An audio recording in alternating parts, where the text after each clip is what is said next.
রাত বাজে 2টা।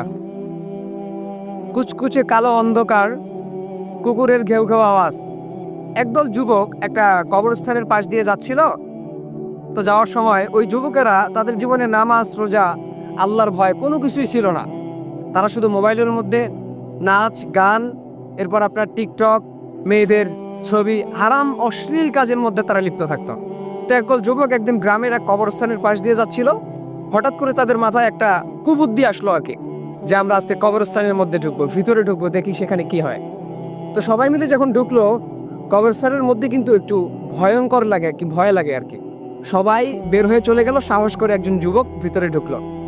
ঢুকে সে যখন কবরস্থানের ঠিক ভিতরে ঢুকে গেল, তখন কে যেন তাকে ডেকে বলল, তুমি কি জানো যে এই কবরের এবং এই মাটির নিচে যারা বাস করে, মাটির নিচে যাদেরকে রাখা হয়েছে তাদের কি অবস্থা? তুমি কি এই বিষয়ে অবগত আছো? তুমি কি জানো? যুবক ভয় খেয়ে গেল। সে চারিদিকে ছোটাছুটি করতে লাগলো, চারিদিকে দেখতে লাগলো যে আওয়াজটা কে দিয়েছে। সে বুঝতে পারলো যে আওয়াজটা গায়েবীভাবে আসছে। সে যখন বলল যে কে আওয়াজ দিচ্ছে, হঠাৎ করে একটা কবর থেকে সে দেখতে পেল, একটা কবর থেকে একজন লোক উঠলো, যার চেহারা নেই কিন্তু তার চক্ষুগুলো লাল বর্ণের ছিল। সে এসে বলল যে আমি সেই আত্মা, যে আত্মা আমি দুনিয়ার মধ্যে থাকতে অশ্লীল কাজের মধ্যে লিপ্ত ছিলাম, হারামের মধ্যে লিপ্ত ছিলাম, সবসময় হেডফোন কানের মধ্যে দিয়ে ঘুরতাম, গান বাজনা শুনতাম, কনসার্টের মধ্যে যেতাম, আমি নাচ গানের মধ্যে লিপ্ত থাকতাম, মেয়েদের হারাম ছবি নিয়ে পড়ে থাকতাম। আজকে আমার এই অবস্থা, আমাকে আগুনের মধ্যে পড়তে হচ্ছে। তুমি যদি এই অবস্থায় থেকে থাকো, তাহলে তুমি তোমার রবের দিকে এখনই ফিরে যাও, এখনই তুমি তওবা করো, নয়তো আমার মতো তোমাকেও আগুনের মধ্যে পড়তে হবে।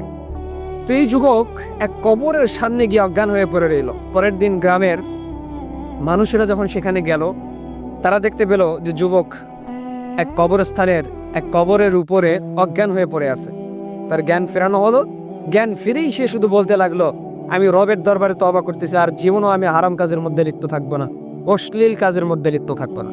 তো এই কাহিনী থেকে আমি আপনাদেরকে এতটুকু বোঝাতে চাচ্ছি যে ভাই, দুনিয়ার লোভ লালসা, দুনিয়ার মহাব্বত কিন্তু খানিকক্ষণের জন্য। আপনাকে কিন্তু ফিরতে হবে রবের দরবারে। দুনিয়ার মৌজ মস্তি এটা খানিকক্ষণের জন্য, আখেরাত আপনার চিরস্থায়ী, সেটাকে নিয়ে আপনাকে ভাবতে হবে। আপনাকে ভাবতে হবে যে আপনি ফিরে যাবেন রবের দরবারে।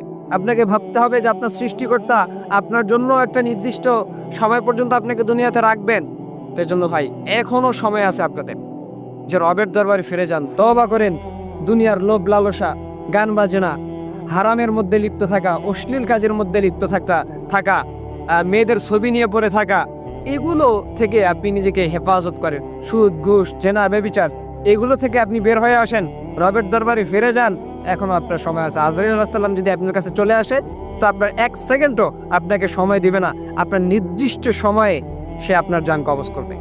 তো এই জন্য কবরের কথা যখন আপনি স্মরণ করবেন, তখন আপনার মনের মধ্যে কিন্তু রবের ভয় ঢুকে যাবে। আজকে আমরা কবরের কথা স্মরণ করতে চাই না। আমরা স্মরণ করতে চাই না রবের কথা, আমরা স্মরণ করতে চাই না জাহান্নামের কথা, স্মরণ করতে চাই না কবরের আযাবের কথা। কবরের মধ্যে কিন্তু 2 ধরনের জিনিস থাকে, আল্লাহর রহমতও থাকে, গজবও থাকে, আল্লাহর আযাবও থাকে। সো আমরা কোনটা নিতে চাই? রহমত নিতে চাই না আযাব নিতে চাই?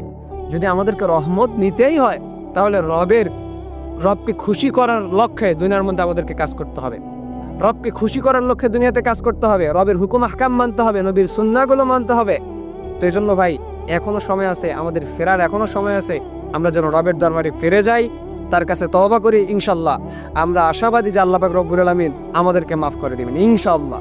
তো এই জন্য সবার প্রতি শুধু এতটুকু অনুরোধ যে এখনো সময় আছে, আমরা রবের দরবারে ফিরে যাই। গান বাজনা এবং অশ্লীল কাজ থেকে আমরা যেন হেফাজত থেকে